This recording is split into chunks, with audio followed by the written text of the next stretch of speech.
back to my channel. So today I am going to be showing you how to make a gash wound, very simple gash wound on your face. This is a special effects makeup tutorial, and I wanted to start out simple because I feel if you got to learn how to make a basic gash wound in order to progress and make gorier things like slit mouths and other weird things that I've done. But this is my tutorial on how to do this lovely gash wound, and I hope you guys enjoy. So the first thing you're going to want to do is start out with a clean, basic face like this. You don't want anything on it. And the first thing that I always like to do is I like to take an area, so I'm going to use this cheek, and you're going to want to outline, as you can see that I'm doing, just very lightly with any eyeliner you have. It can be white, any color really. You're just going to outline the area that you want to do your cut. So as you can see, this is the shape I'm going to do the gash wound, and that's pretty much the first thing that you do. And it's okay if you got a little messy. It doesn't have to be perfect, but that's the first thing that I always like to do, is just get the shape figured out. And then after that, what you're going to do is you're going to be taking liquid latex. I got mine from Spirit Halloween. This is the bottle right here. It's from Spirit Halloween. It's like $17, but it works really well. And after you make the outline, you're going to get a Q-tip, put the liquid latex in a cup, like a bowl, whatever you have, and you're just going to dab it along the outside of your wound. I know you can't really see it, but it is on the outside. There you go. You're just going to dab it along the outside of your wound, and that's basically the first part of how to do this tutorial. So once you have the latex on your face, you're going to take toilet paper, or you can use tissue, whatever, and you're going to basically just rip it into little strips. They don't even have to be perfect.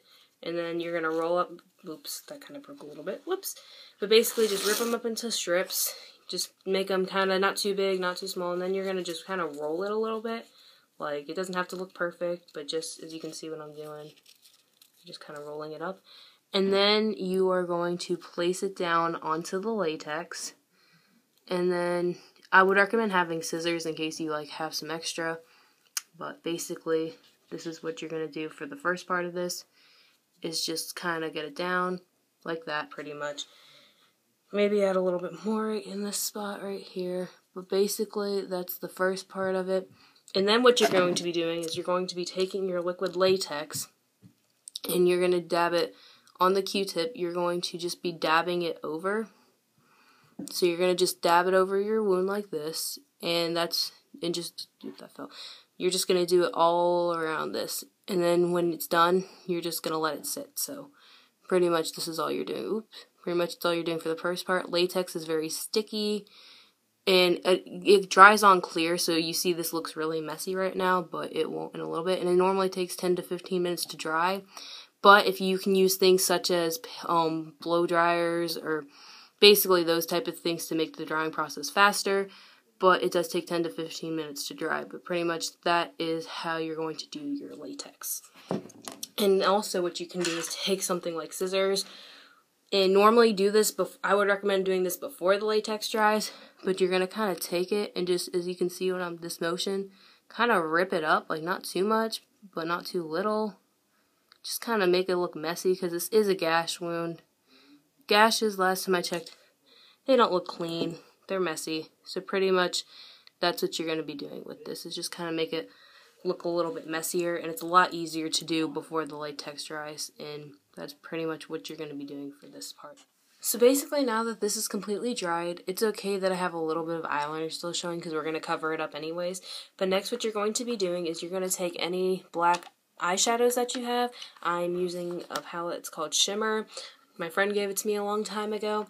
But basically what you're going to do is just take any sort of brush you have. It can be like just one of your makeup brushes. And you're going to basically take that and just kind of go on the outside. It's okay if it gets a little bit on this, but you're kind of just going to go on the outside of this a little bit. It's okay if it gets on the inside like that, as you can see, but you're just going to get it on the outside. And what this actually does is it makes the cut look more, and has more depth to it, which makes it look a lot more realistic. And it does really help the effect a little bit better. And then when it does get on the outside, it actually gives it a more kind of dramatic effect in a way.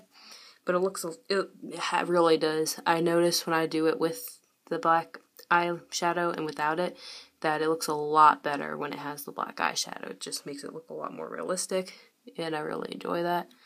But yeah, so basically, that's what you're going to be doing for this part. Oops, got a little right there, but it's okay. And then you're just going to get it all up in there. Now what I'm going to be doing is I'm going to be taking this injury stack I got from Spirit Halloween. I'm going to be taking this red right here, and you can use any sort of red, like any sort of like red like this. Just any red will work. And you're going to take it, put it on a paintbrush or a makeup brush, whatever you prefer to use, whatever fancies you. And you're going to basically just smear it, not smear, but paint it all into the inside like this. And basically what this will do is, as you can see, it gives it just that base. So when we put like the blood over it, you know, there's no skin showing. But that's what you're going to do for this part. Now for this next part, you can either do this before or after you do the inside, but you're going to take any concealer that you have. You can also use foundation, but I think concealer works a lot better. It's good to use a brush. I'm just going to use this thing.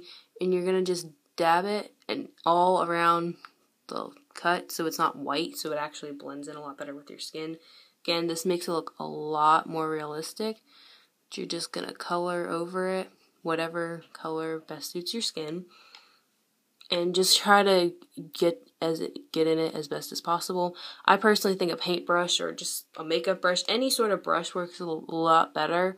I'm not saying this doesn't work, because it does work, but I would recommend using a paintbrush for this, because mostly just for the fact that it gets into it a lot deeper. But pretty much that's all you're doing for this part. Okay, so for the next part of this tutorial, you're going to need two different types of bloods. One needs to be darker and thicker, and then another one just needs to be lighter. So for this part of the tutorial, I have Bloody Scab from Spirit Halloween, and it's meant to make scabs, but I find it a lot better when you use it on gashes or just anything that's cut open for special effects. And then I'm also using my bottle of blood from Spirit Halloween that I got. It's a pint. This actually works really well. It's really runny, whereas the Bloody Scab is a lot thicker and it's darker. But this is mostly what I use inside the wound, right here. So basically what you want to do for this part, take like an end of a paintbrush or something along those lines. Like this was just a cheap paintbrush. I'm taking the end of it. You're going to take some of the Bloody Scab and put it onto the paintbrush like this. Then you're going to go into the wound and you're going to kind of twist it. But as you can see, it does create that effect of like a gash, and it looks a lot better when it's done, because I know this looks really weird right now. But you're just going to kind of put it all throughout the gash, kind of make it messy, because, you know, we all know wounds are nowhere near perfect.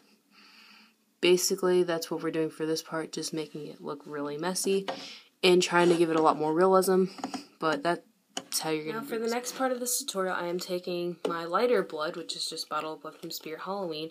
I'm going to pour some of it into this cup right here, so not a whole lot, but just a little bit, because we're going to need it. And so basically what I'm going to be doing now is, I would recommend like a Q-tip, because the blood, it does stain things. So I would recommend using a Q-tip, something you can throw away and it's not that bad.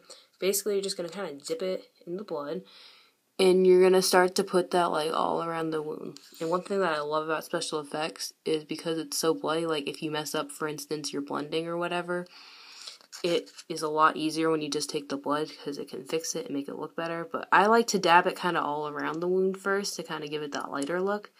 Whereas in the darker blood, the Bloody Scab, it gives it that darker effect. This gives it the lighter effect, which kind of helps it to look more realistic.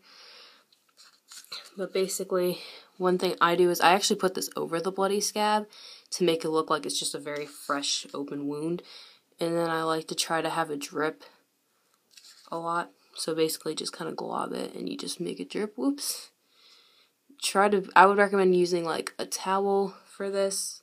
I would definitely recommend a towel for this, because it can stain blood can stain clothes. But as you can see, it's dripping everywhere. It's all over my floor. People will all get over it. But yeah, that's pretty much how you're going to be doing your Bloody Scab. Alright, so as you can see, this is the completed look. That is it for this makeup tutorial. This is how to do a very simple gash wound. And I hope you guys enjoyed. I hope this helped out. Please make sure to hit that like button on this video if you want to see me make more special effects makeup videos. Also, please subscribe to my channel because I'll be doing a lot more of these. Follow my Instagram. That's where I have a lot more special effects that I do, and I post lots of special effects makeup along with regular makeup. Also, please leave comments down below of what you want to see me do next. You have any recommendations for special effects or even regular makeup, or just anything in general. And so, yeah, that's it. And I will see you next time. Bye!